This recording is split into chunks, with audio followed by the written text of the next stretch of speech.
Hi everybody, fresh new episode. This one, since Molly's back, we're recording on two phones again, and therefore by the very end of the episode, the two audio tracks got slightly out of sync from each other, and there's an echo that probably only I can hear. But I don't know. I used to report so much on the technical issues, so throwback, because the show is so much better produced now.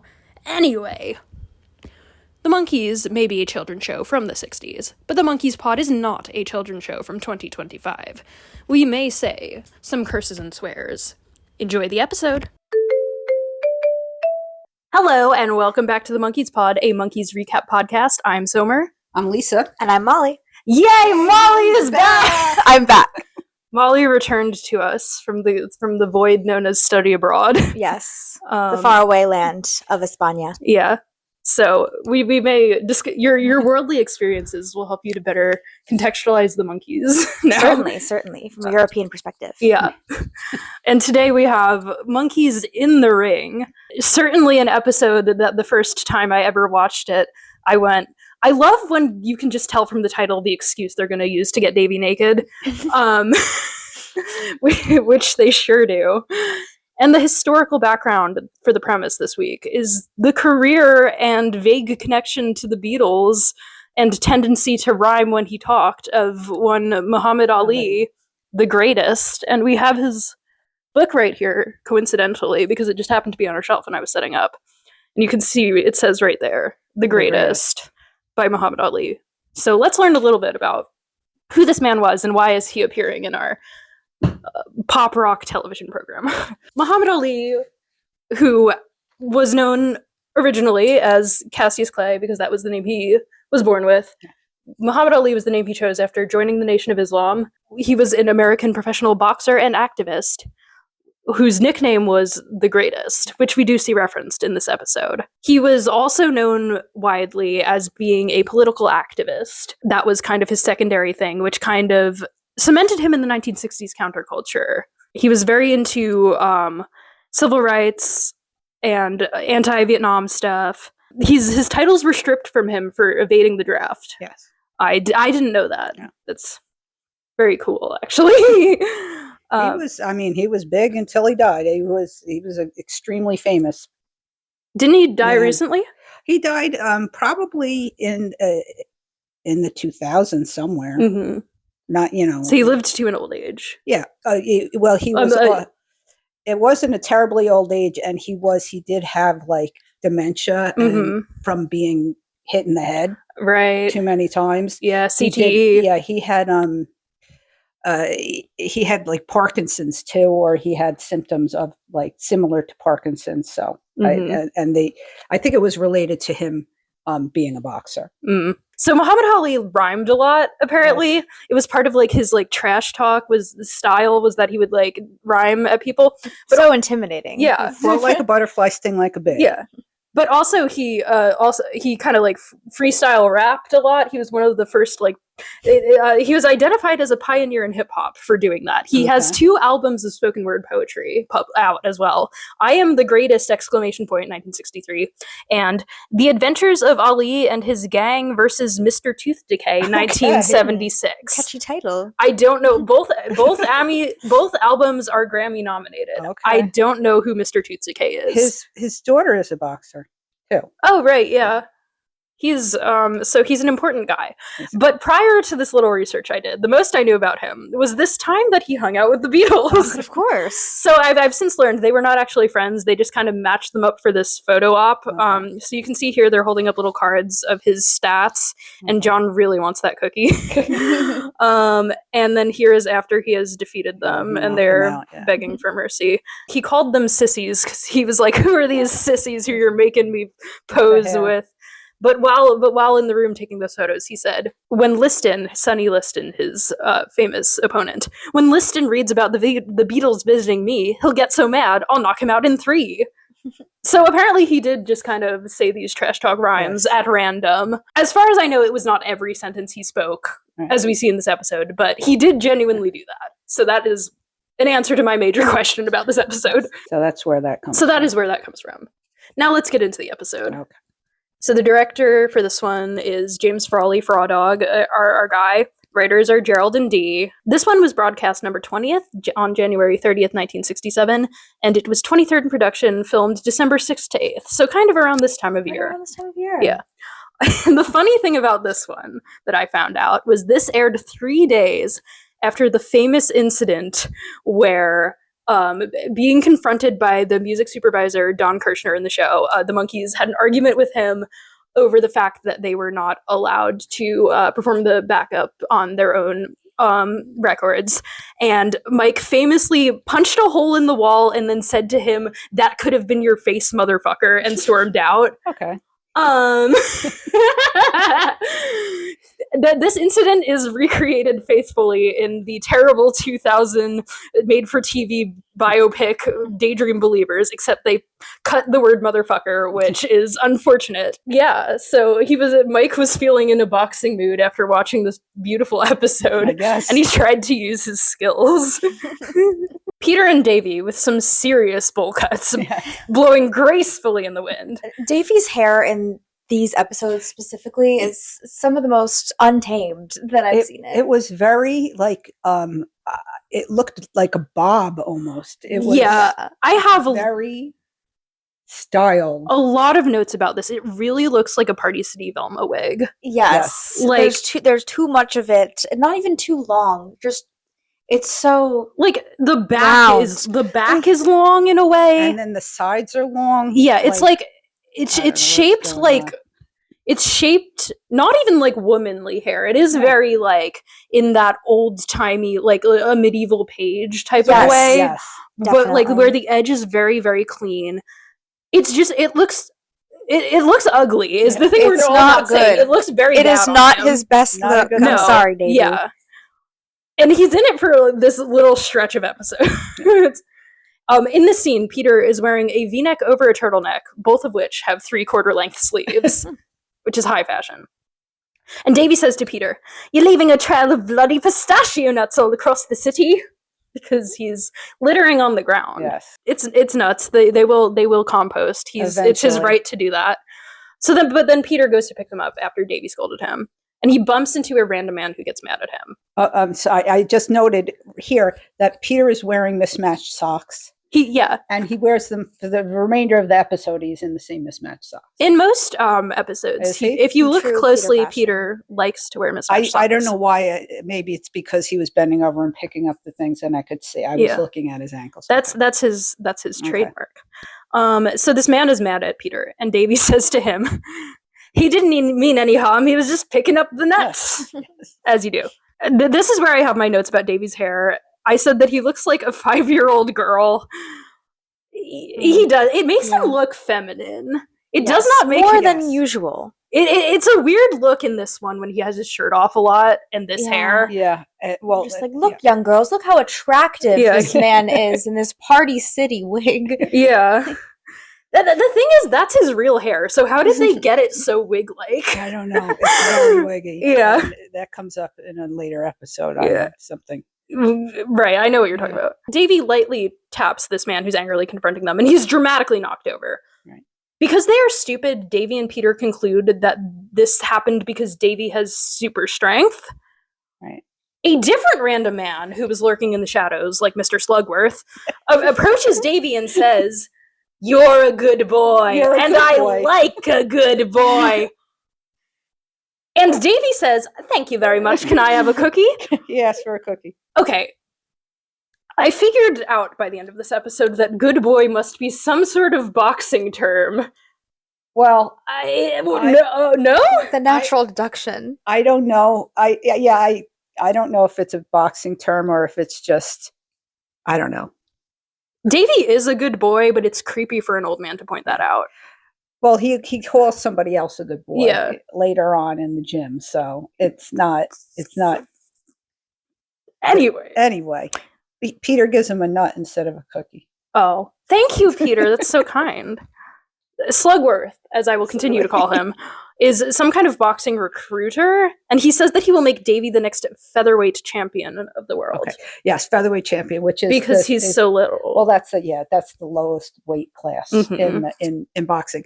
But So the Slugworth's name is Sholto, but they continue to call him Shylock. Both of which are really anti-Semitic. Right? I was like, is it just that the joke is they can't pronounce it, or is this an anti-Semitic The joke thing? is that they're being deliberately anti-Semitic. I was like, okay. Yeah, like let's just call him Slugworth. Let's call him Slugworth because that feels more. That feels more. That's not targeted in any way. That feels a little less. Yeah, but it was Shylock was but that, and it's a running joke. They just can't. The running joke of anti-Semitism. They keep calling him the wrong name. Peter's hair is directly in his eyes this entire scene because like the wind is blowing on them on the street. All these boys need haircuts bad. Yeah, I want to say to Peter in this one, don't fear the middle part, King. Your hair wants to do it. It wants to happen. Embrace it, and you will be much happier. So back at the pad, Farquaad addresses his bandmates. he does look like Farquaad. Yeah, he does. He has like a black turtleneck in the scene. There's a couple scenes where I have the urge to call him Farquaad, and this is one of them. Yeah. And also in the scene, Micky is wearing the famous Monkees on the Line shirt, which is the shirt that Mike wears for the entirety of Monkees on the Line, the best season 1 episode that we are getting to shortly, so you'll see.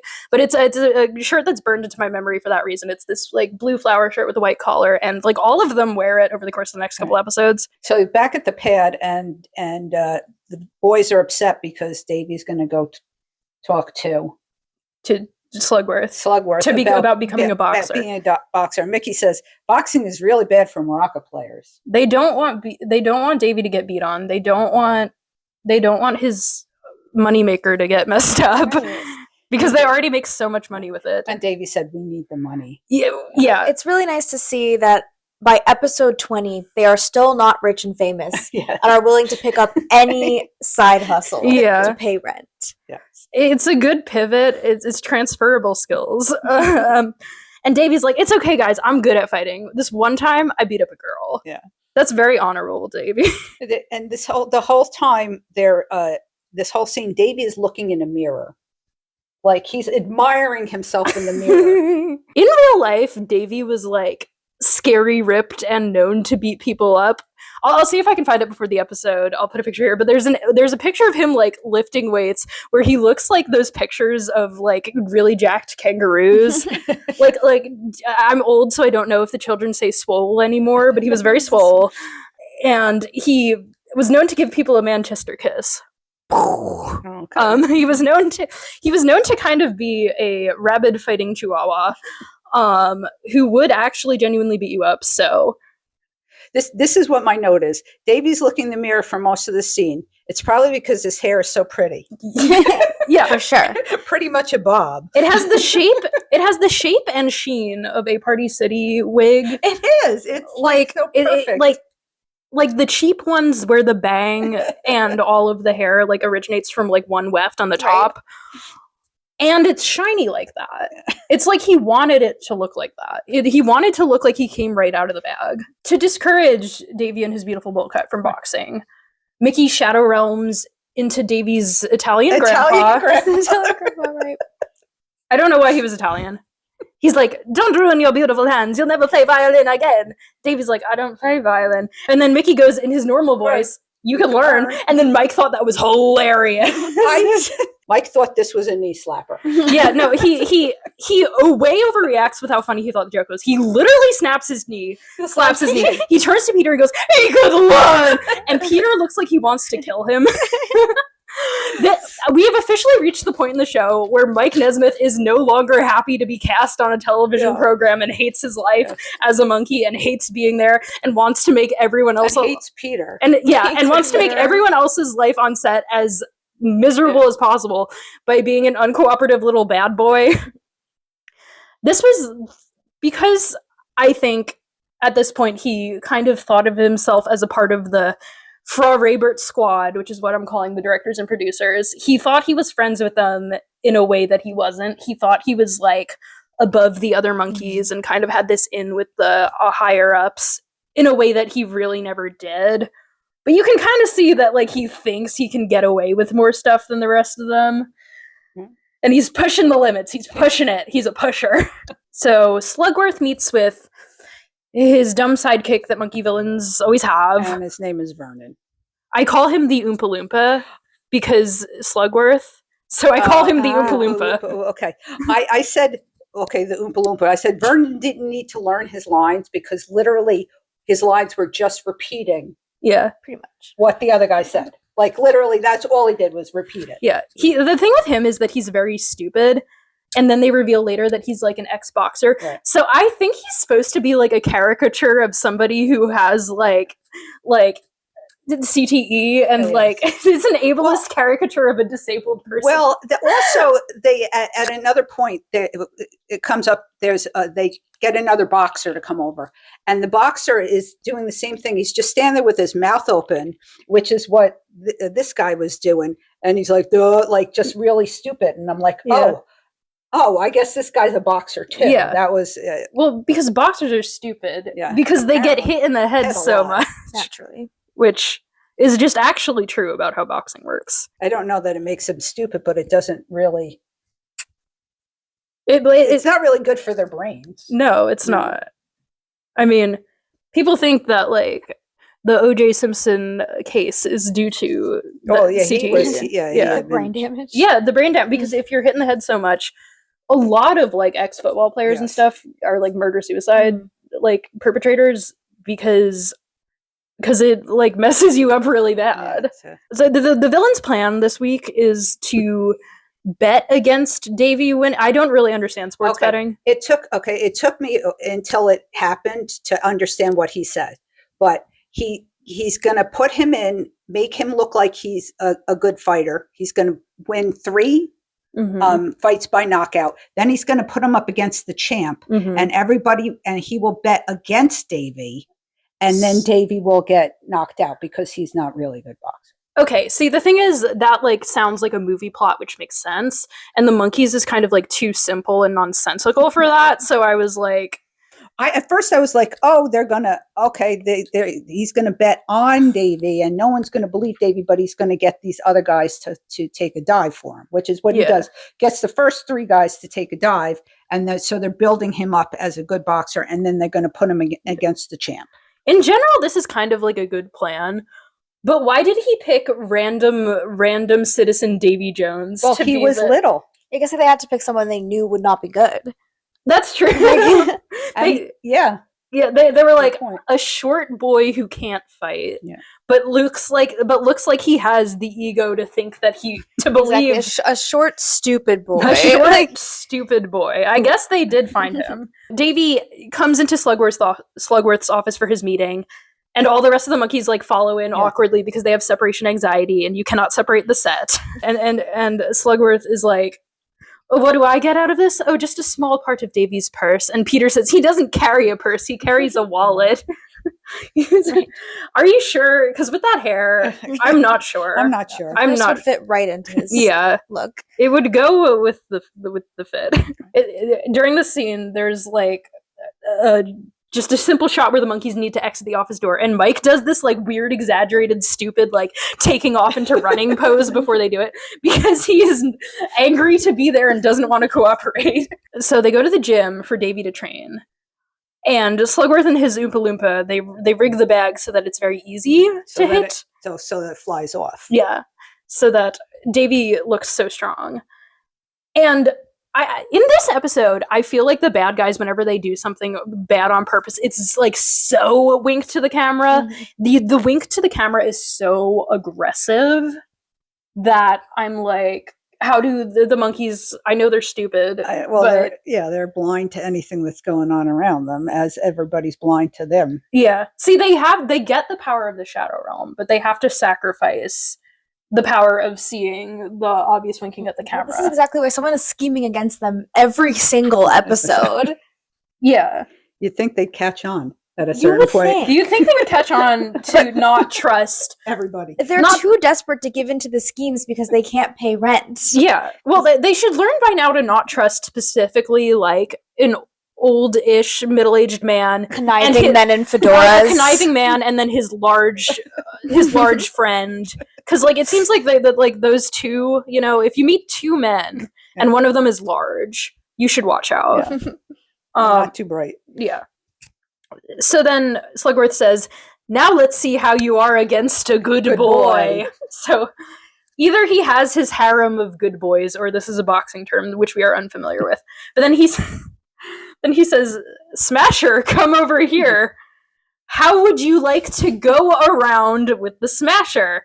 No thanks, I'm already going steady. Yes. And it's like a close-up of his naked chest while he's saying this. Jesus. And then he says, take a poke at the Smasher. I'm genuinely speechless. He's the Smasher is the one. He comes over. His mouth is hanging open like Vernon's, a sure sign of boxer stupidity. Yeah. Smasher is wearing like Superman looking underwear. Well, no, those are boxing shorts. Yeah. They were red though, and he had some color to it. Yeah, he was brightly colored. He's brightly colored. They were just boxing shorts though. Yeah. So, and Davy knocks him out with a light tap, and shoves him into Peter, who like stumbles back. Right. And then Micky, to prove that must have been easy, tries and fails to beat on the Smasher as well, while Mike covers his face in shame. I said, Mike hides his eyes like that kid online. Oh my god! We just went and saw Santa. We at the Macy's in New York. Yeah, where the real Santa. Yeah, this is the only place that you meet Santa. The one place to meet real Santa. Yeah, the store where Santa is real. Yes. But the little boy in front of us, was the entire time covering his eyes like this. Like his mom walked him in. And he didn't cry. He didn't scream. He just said, "I choose not to see it. I choose not to see it." It was very cute. Yeah.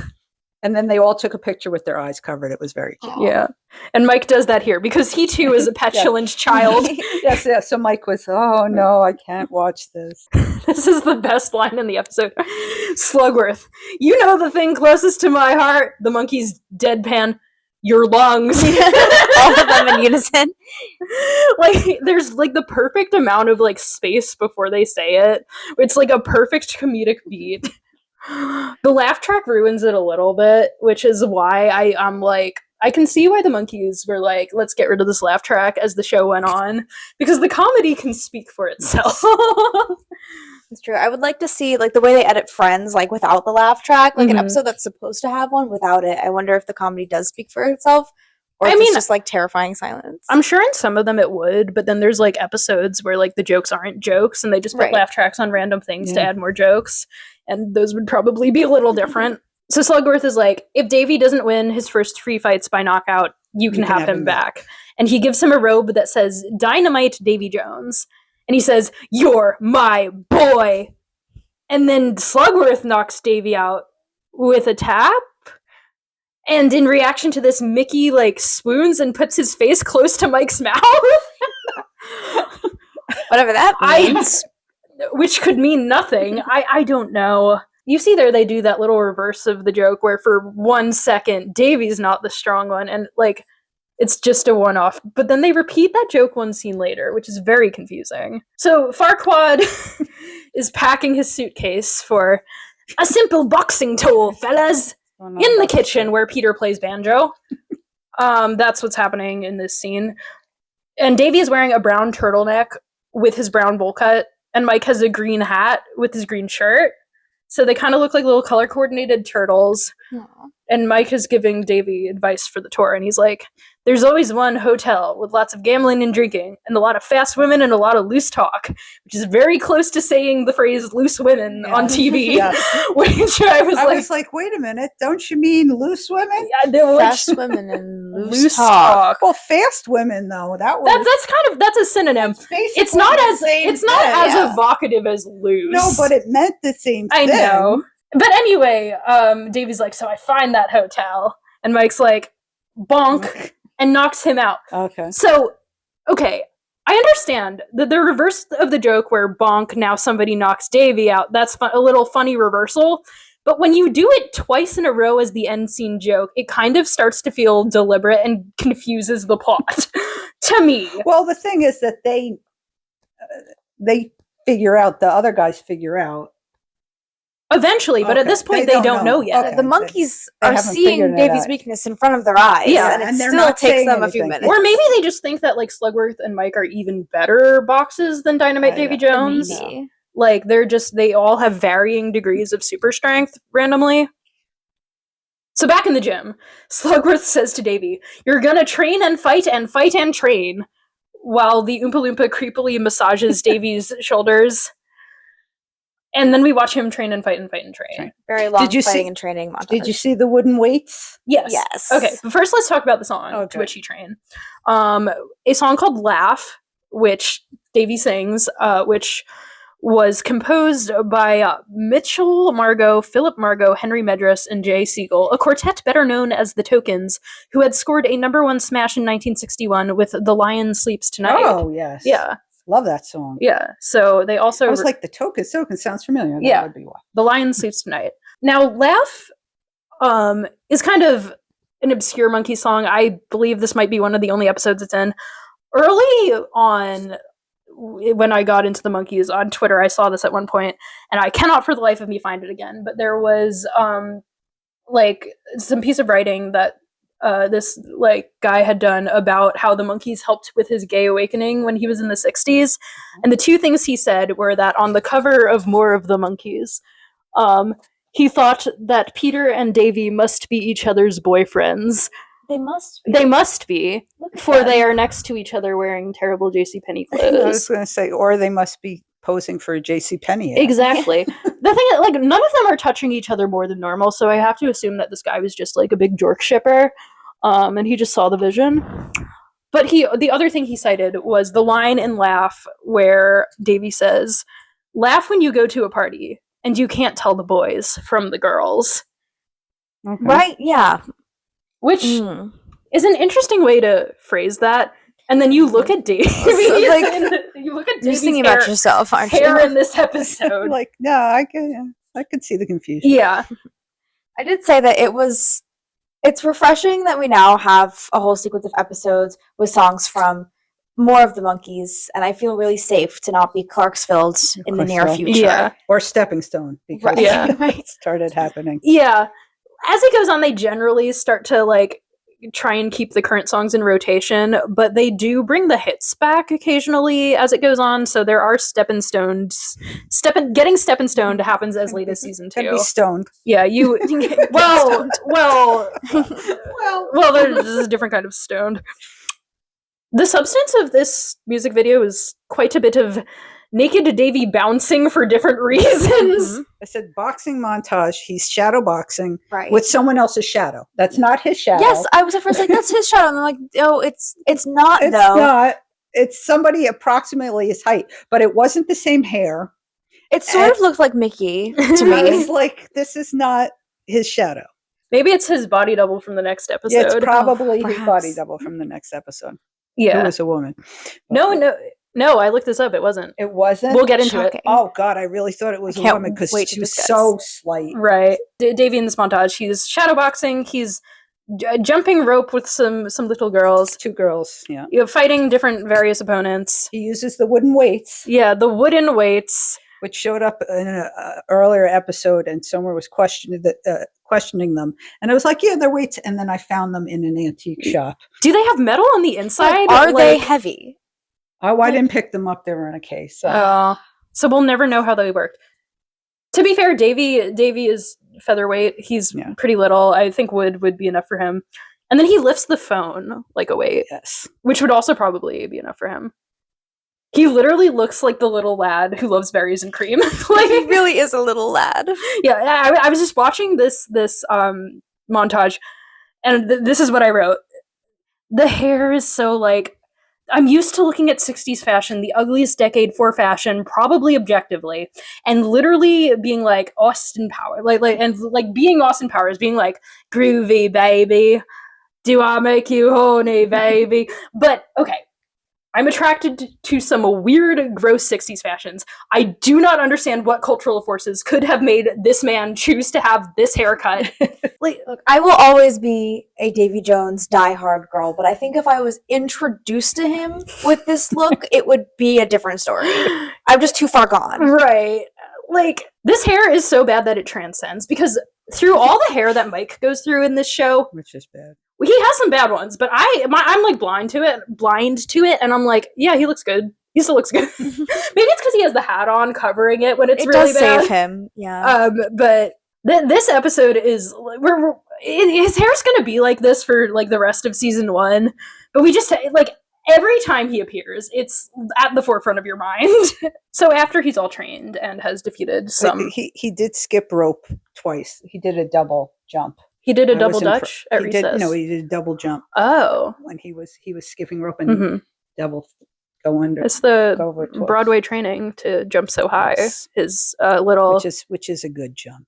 They teach you to jump on Broadway, I guess. Slugworth brings Davy to a room full of reporters, and he tells him that he's going to fight the champ. So the champ. Did we skip some of the fights? Well, yeah, they were all during the montage. Do you have stuff about them? Yeah, no. They were during the montage? Yeah. Okay. No, just that he keeps knocking, he knocks everybody out, but he's like the first one without touching the guy.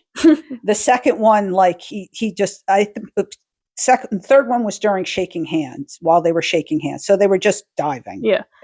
And they all like wink at the camera really aggressively. Like in a way where I'm like, are there no like refs? Okay, in real boxing, when someone takes a dive, can they like... They have to be hit. I know, but can they get in trouble if the ref can tell that they're faking it? Yeah. Okay. So what's going on here? So the ref was in on it, yeah. I guess. We see the ref later, and he does appear to be kind of bad at his job, so... In this scene with the reporters, the other monkeys are just like wandering around in the background, like looking at the walls. Anyway, he's gonna fight the champ, and we find out that the champ is... Short Muhammad Ali. Yeah. That is who he is. He is Muhammad Ali, but if he was short. Yes. Which I guess makes him a featherweight. I guess it does. Davy's like shadow boxing for the reporters. He's like punching nothing, and he goes, "I was brought up in the slums. I had to fight my way out of poverty. Filth and poverty. Okay, I didn't know what he said." And then Mike from the back goes, "Davy, you were raised in a residential area." I had to fight my way out of a residential area. Which I'm guessing is a suburb, or is that a residential area of a city? Like he wasn't homeless. He had a home. I don't know. No, I think it. What my first thought was, that's another term for suburb, and then I'm like no, it's not a suburb, but it's a residential area of a city that has residences, and instead of slums, like instead of like has nice townhouses or something. I guess. That was my guess. I think that's true. But way to call him out, Mike. Way to like ruin your friend's PR. Davy Jones caught lying about troubled background right in front of us. Wow. And then they ask him, "What fight was most important to you?" And he says, "The Revolutionary War. That's when we gave you this little island." And then he looks directly at the camera and he goes, "No letters on that, please." Would people send in to complain about, like, the messaging on TV shows? I suppose. I mean... I guess people will complain about anything. Yeah, there's some people who have sent angry emails to my work over things that are very perplexing to us. Yeah. I guess when Karens didn't have the internet, they had to write to the Monkees. It was the 60s. They were sending letters. They had to write. They had to put a stamp on that. They had to write to the TV show to say that I'm offended that Davy Jones called America a little island. And then the reporters are like, "You call your mother every time you win. What do you do if your opponent wins?" And he goes, "I call his mother." To have sex with her? Oh. Then what's the joke? I thought he was just being cheeky. He calls his mother to like brag that he beat her son? Yeah. Okay.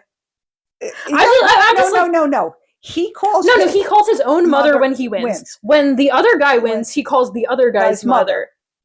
To have sex with her? No. Because Yo Mama jokes, Mom. No, it is a Yo Mama joke of the 60s, but I don't think it's necessarily okay. But why would he call his mother? Because he calls his mother, and so I'm going to call it the other guy's mother. I don't know. I definitely didn't go there for sex. The joke is like, I'm the only one calling moms around here. Yeah, like maybe, I don't know. in this day and age when people are like, that's what your mom said, that's the implication, like, all right. But this is a 2025 reading. I guess. I have written, Davy Jones roast. Were they laughing really hard after that? I think everybody laughed heartily. Yeah. Maybe that's why I was confused, because that joke is not that funny. Oh, it wasn't that funny at all, but they laughed really hard. Mm. Okay, the phone rings and Mike answers it, because that's what he does. In someone else's office, and he's like, Mr. Slugworth's office. I know he says Shylock. He says Shylock again. And then he corrects himself. And then he says, did you catch what he said? What? Violence is our... Did you catch what they said? I just didn't write it clearly. Okay. Violence is our business, is what he said. Shylock Schultz's office, violence is our business. Crazy to answer the phone in someone else's office, get their name wrong anti-Semitically, and then give them a tagline. Give them a tagline. About violence. Yeah. I mean, that's true. 5 seconds before that happens, Davy says that he's going to use a lead pipe on the champ. Yeah. During this phone call, Mike looks so skinny. He's like standing with his damn hip hop, his skinny beanpole ass. I can't stand him. And Peter's wearing the Star Trek red shirt again. On the phone is Smasher, and he goes like, "Who's so stupid doesn't catch the fact that it's Mike." That's Mike. And Mike has said all those things. He's like, "Hi, Slugworth, it's me, Smasher. Remember when you paid me $500 to take a dive against Davy just now? Remember that, Slugworth? Remember? Hey." And like he just says all the exposition. Yeah, he gives a big exposition. He says he wants Tiger Smedley got $300 more, and why did he get more? And Mike was like, "Because he's a better fighter." Like, oh, okay. And Smasher just okay, full accepts it, not even offended. He's Smasher, a good sport. Yeah, no, Smasher seems like a chill guy. Like, other than the fact that he's willing to take payments. I said again, the majority of this guy's acting choice is to keep his mouth open. Well, he's a contrast to the masculinity, the masculinity of the Monkees. Like she's like a bass. Yeah, there's two types of like young boys you can be in the '60s. You can either be a hapless musician or a dumb brute, I guess. But Mike gets off the phone. He's like, so that's what they were doing. Like, none of them realized this before. Finally figure this out. They just thought Davy gained super strength. They didn't figure it out. They finally were told what was happening. Yeah, they were told. They had it spelled out for them. So then he like pulls Davy over a foot from Slugworth and the reporters. They're just off frame. They can all fully hear this. And he explains it to him. So the reporters could be writing this down. And Davy's like, no, I don't believe you. I beat those guys all by myself. He refuses to believe it. So Mike says, that's okay. There's more than one way to skin a chimp. Was it chimp or champ? He said chimp. Okay. I think because because Davy is a monkey. I hope. What is the original phrase? Cat. More than one way to skin a cat. That's not much better. No, it's not. But that is the saying. Why would you skin a cat? I can't tell you. Okay, there's more than one way. And to do it. Why do you need more than one way to do it? Well, because the first way didn't work, so you have to go through another method. Which is that they Mike and Micky show up to the gym to try it in these turtleneck sweatshop. Yeah, they say sweatshop. They say sweatshop on them. I think they got them from the Chinese writers' room.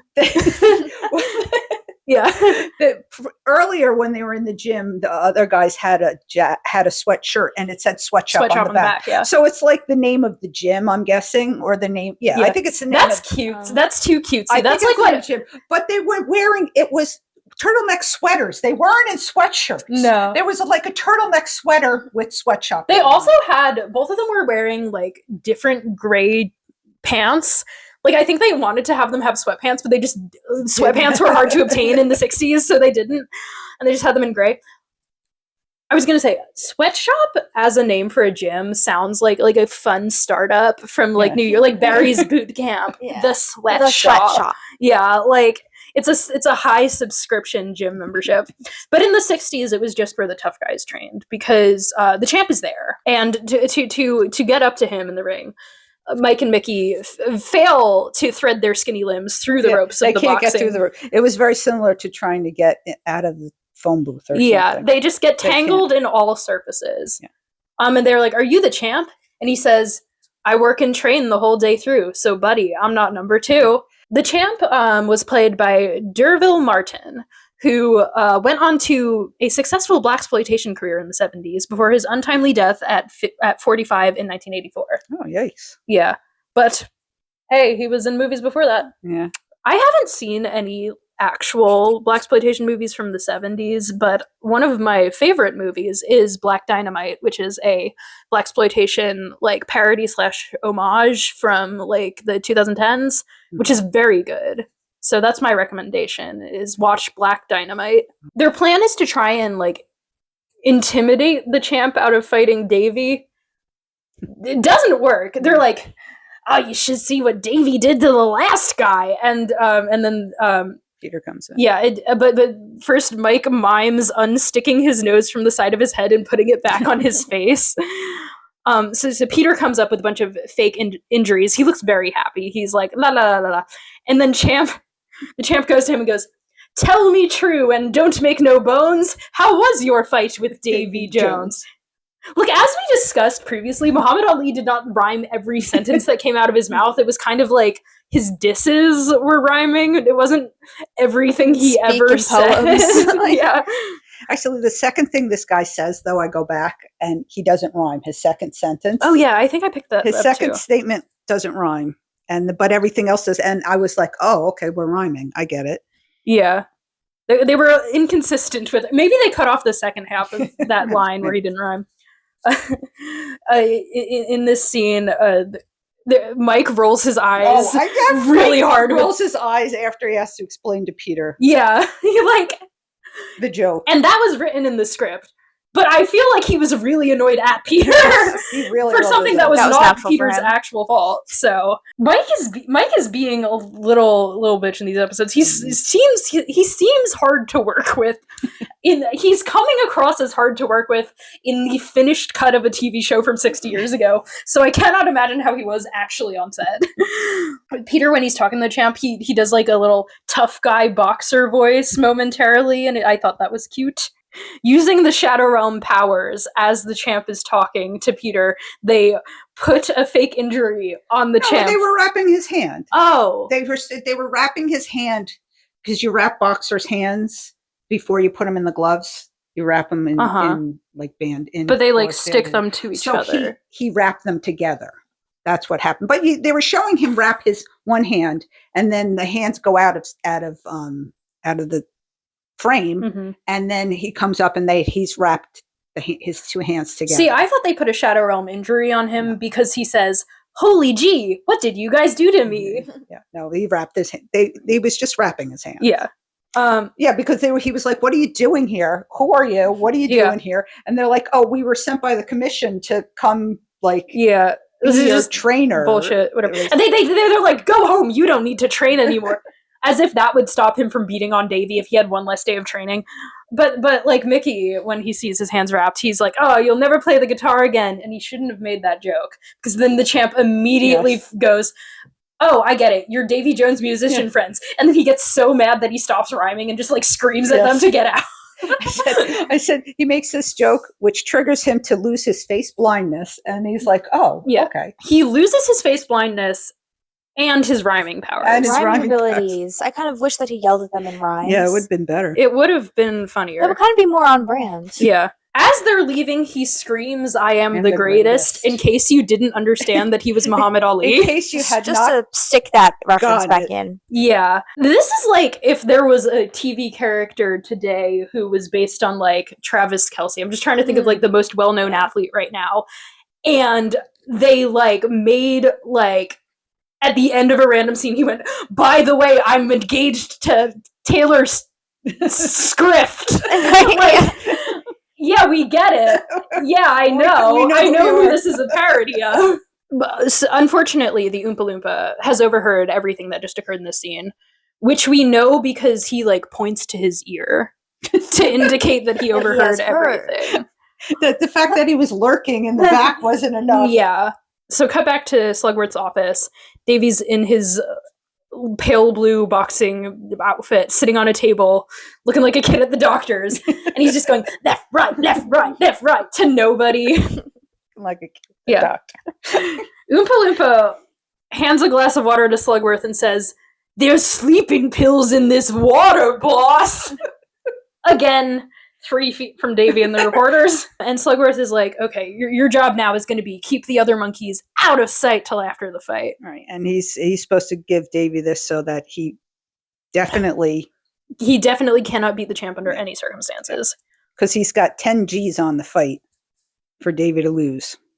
That's the highest amount of money we have yet heard in any context on this show. $500,000 for the show when they were when the producer was trying to find them. Oh, when Hobo was going to put them on his show. It was $500,000. Oh, okay, I see.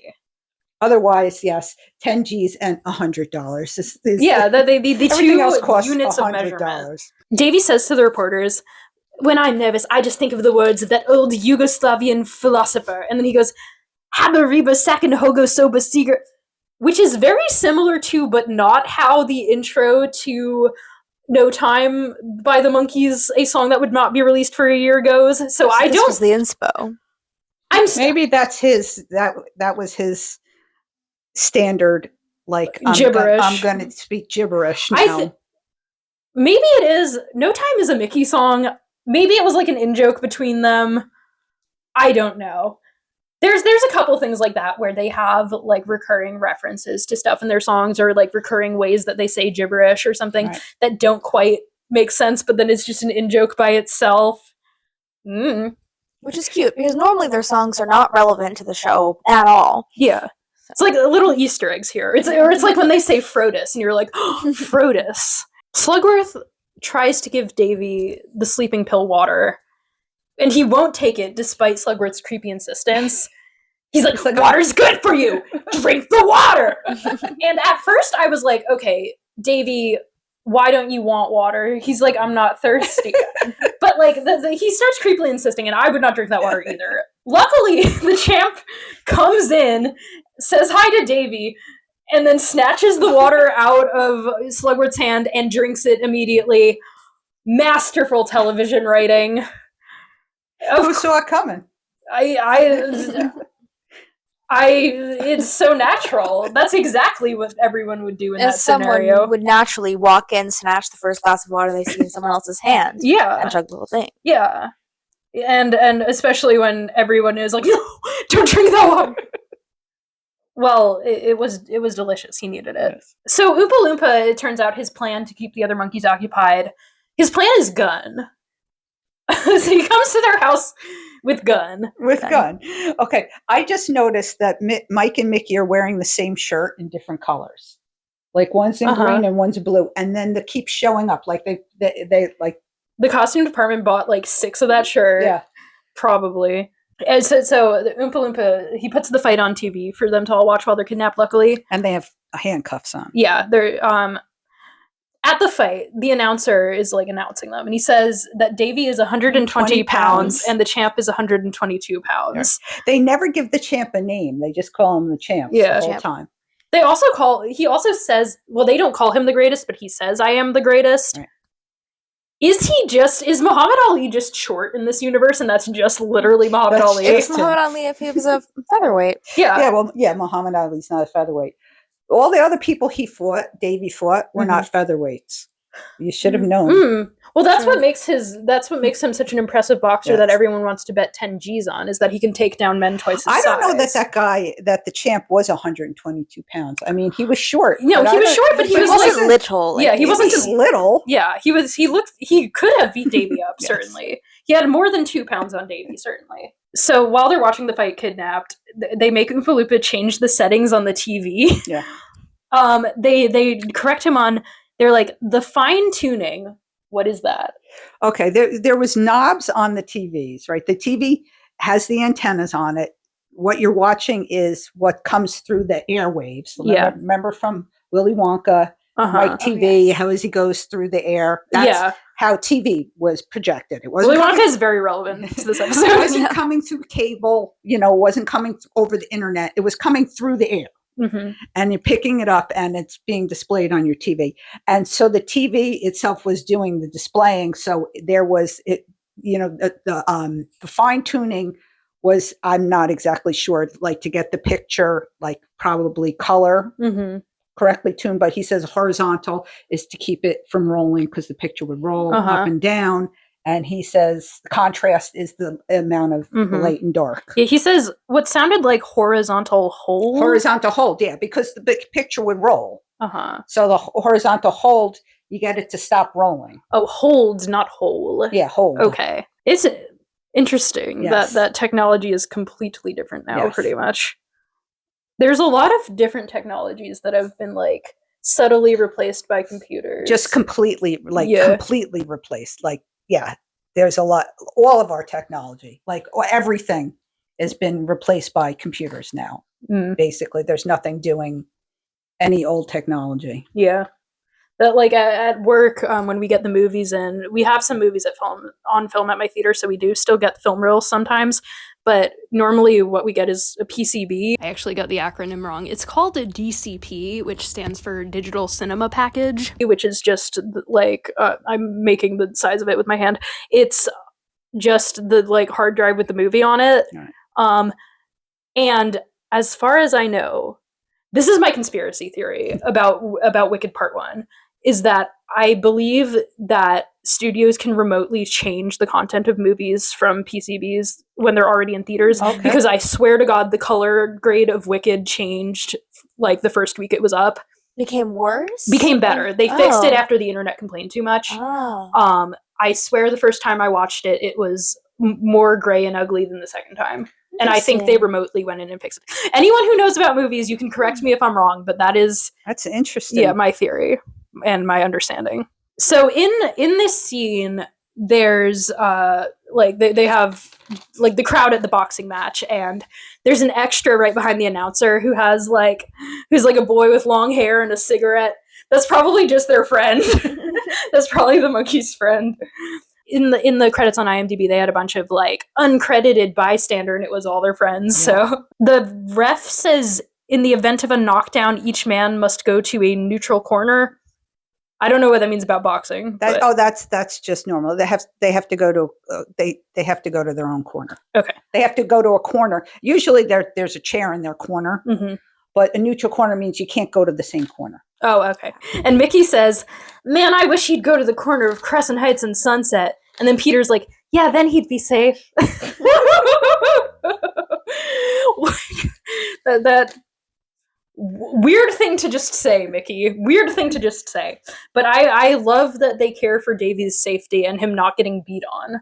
Because they're all very concerned that he's going to be beat on this entire episode. Which is a valid fear. Which is inconsistent with their belief that he does have super strength. That's true. Sure. That's true. Like it's like they believe in him, but not too much. So it's revealed that they have only to the fourth round before the sleeping pill is going to wear off. Yeah, because the champ is very sleepy and he just keeps hugging everybody. Yeah.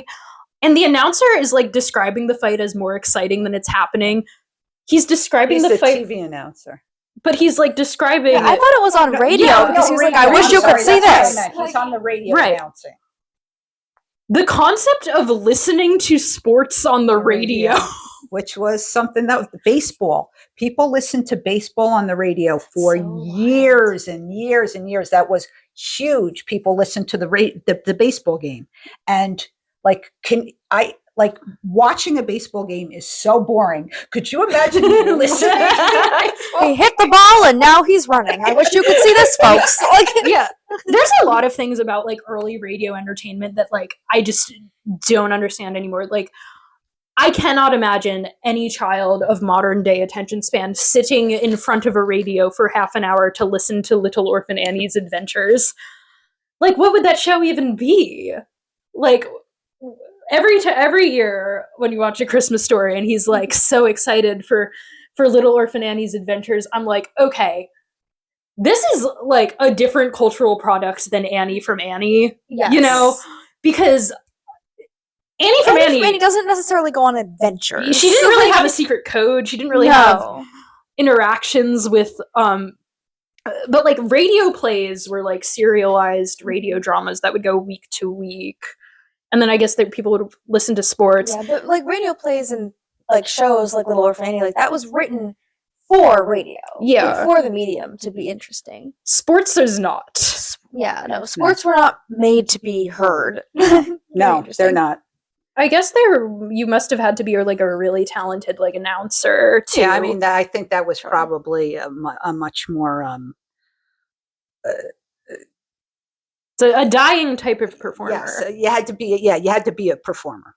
Yeah, it's sad because now men who like sports are the type that like sports and are the type to perform and want an audience go into conservative podcasting instead, which is unfortunate. Bring back sports radio, okay? The champ has clearly been drugged and nobody nobody gives a fuck that the champ is like stumbling around like and yawning, including like his trainers. Nobody his trainers, the ref, he himself. He's still conscious. He should be like, coach, I feel like I've been drugged. He must just be sleepy. Yeah, but apparently they've timed these pills to wear off by the 4th round. They were supposed to give these pills to Davy. Why did they make them like ones that wear off so quickly? Well, because he was going to just get knocked out. Why even give Davy the pills if you already know he can't box? They just as said insurance, but not too much. Just enough. They said as insurance, but it was like insurance that he would go down quickly, I guess. I guess they figured he wouldn't even make it to round 4. He'd just be dead. Yeah, he would definitely be down by then. So Slugworth has called up Oomp, as I call him for the rest of the notes, because I got tired of typing out Oompa Loompa. So Slugworth calls up Oomp at the pad, and he's like, yeah, the sleeping pills ought to wear off by the 4th round. Meantime, you make sure those monkeys don't run off. And then Oompa Loompa says, don't worry, boss, I got poo in my blood. He didn't say poo. Says? He did not say poo, but I couldn't tell what he said, and it sounded like poo. I don't know. I didn't actually get that. Maybe it was one that I'm like, I don't know. Maybe Sommer figured it out. No, I listened to it like 6 times in a row. He has poo in his blood, and that is why he can make. What else could he say that would possibly make sense? I don't know. I can't figure it out. Exactly. I got poo in my blood. And then Mike performs a deduction, which is amazing because he has no deductive reasoning whatsoever elsewise in this episode. Because Oompa is watching the fight so intensely, Mike is like, wait, Oompa, did you used to be a prize fighter? And he's like, yeah, I did. And then Micky's like, well, I bet you're all flabby and fat now, and you could never fight anyone, I bet. He says flabby and fat. Here's a quote out of context. To Mike, how about you and me going around? Who said it, Oompa or Sommer? Cut back to the fight. 3 empty chairs front row, and Davy like looks down at them sadly, and he's like playing with his boxing gloves, and he's like, I wonder where the fellas are. And then Slugworth confidently is like, yeah, the champ seems sleepy, but I think there will be a change in the 4th. Wink. Davy doesn't pick up on this. Monkees trap Oompa Loompa in their own closet by telling him it's his corner for his fight with Mike. Backs him into the corner and then his corner, and then they close the door on him. Shut the door on him. Is that the mystery closet that leads everywhere? Yeah, I think it might. It may be. Before they leave the pad to rescue Davy from a situation, Peter has to get in one last topical joke. So he like goes back to the TV and he's like, "Oh, the carnage! That's terrible." And then Mike's like, "Is that the fight?" And he's like, "No, it's the news." Got him. Relevant joke. Yeah, you really showed them, Peter. So then, during the fight, they play in the background, "I'll Be Back Up on My Feet," which we've had already on the show. Okay. This is kind of a weird example of like a romp music video because it contains a lot of music interrupting dialogue. Right. Like, they just kind of talk over the song the whole time. I guess they're like, you've heard this one already. It's okay. Davy crawls around on the floor for a while. When he gets hit, he says, don't do that. Yeah. He's like crawling under the champ and the ref's legs like a dog, which is against the rules of boxing, I think. We far surpassed following the rules of boxing. Oompa arrives, he escaped from the closet, and he goes to Slugworth. Boss, I goofed! Boss, I goofed! Boss, I goofed. That's what happens when you have severe CTE, okay? And then the Monkees come in, and Mike and Micky get chased around into the ring by the bad guys, but Peter goes and sits by the bell. I'm not sure why he got too scared. I said, Peter takes the bell, Mike fights Shylock. And then I said, where's Micky? And then I went back and I watched it. I go, oh, there's Micky. But for some reason, I don't see Micky. Micky's in the whole scene, and I didn't see him. I thought he had disappeared. It's because his hair is not Micky-like yet. His hair is gross and Goomba-like. They actually announced Mike as being in there. Uh-huh.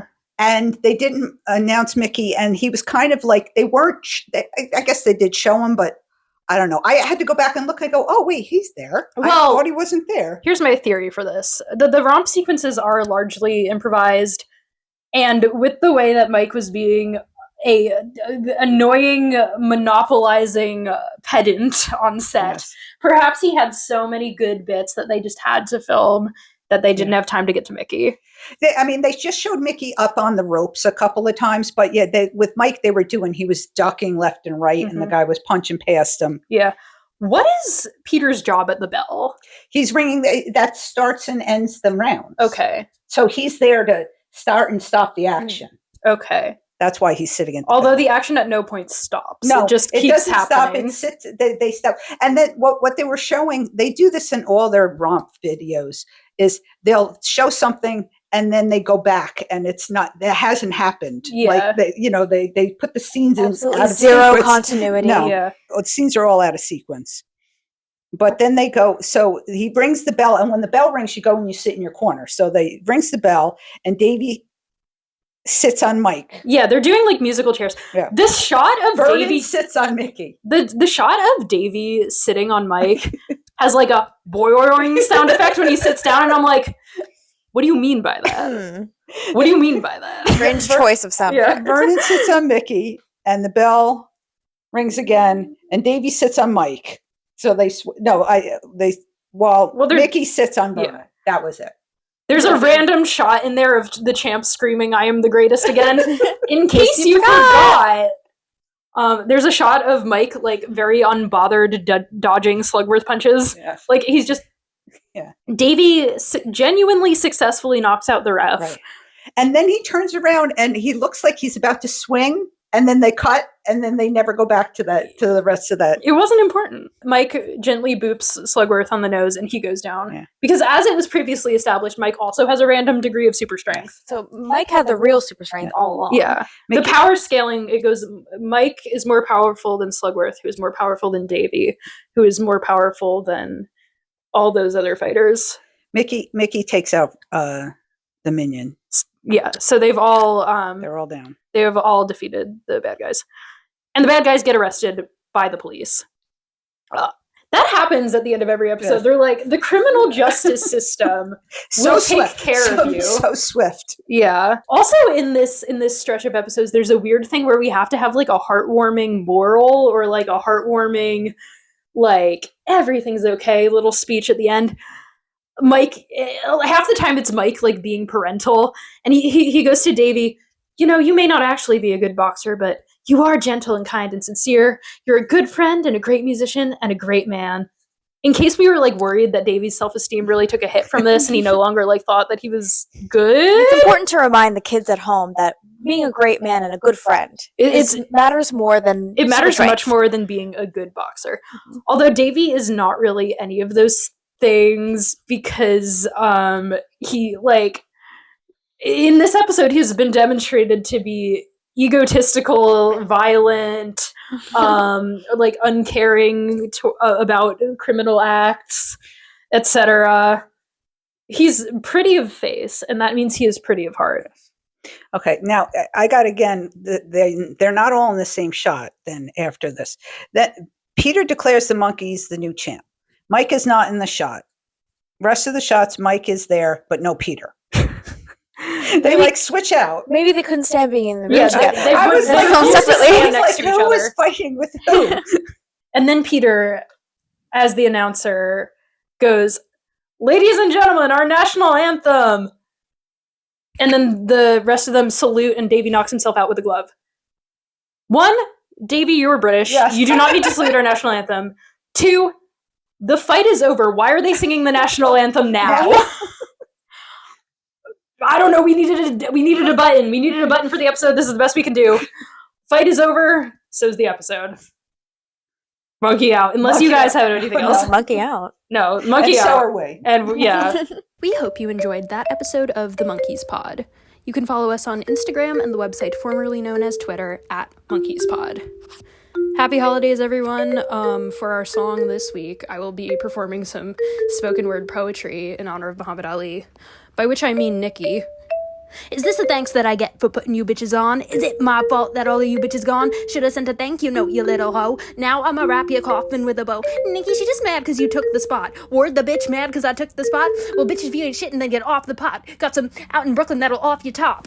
I hear the mumbling, I hear the cackling. I got 'em scared, shook, panicking. Overseas, church, Vatican. You at a stand still, mannequin. You wanna sleep on me overnight? I'm the motherfucking boss, overright. And when I pull up, vroom, motorbike. Now am I getting buck overbite? I see them dusty ass Felix, Levi's, raggedy Ann's, holes in your knee highs. I'll call the play. Now do you see why? These bitches calling me Manning Eli. Manning Eli. These bitches calling me Manning Eli. Bye.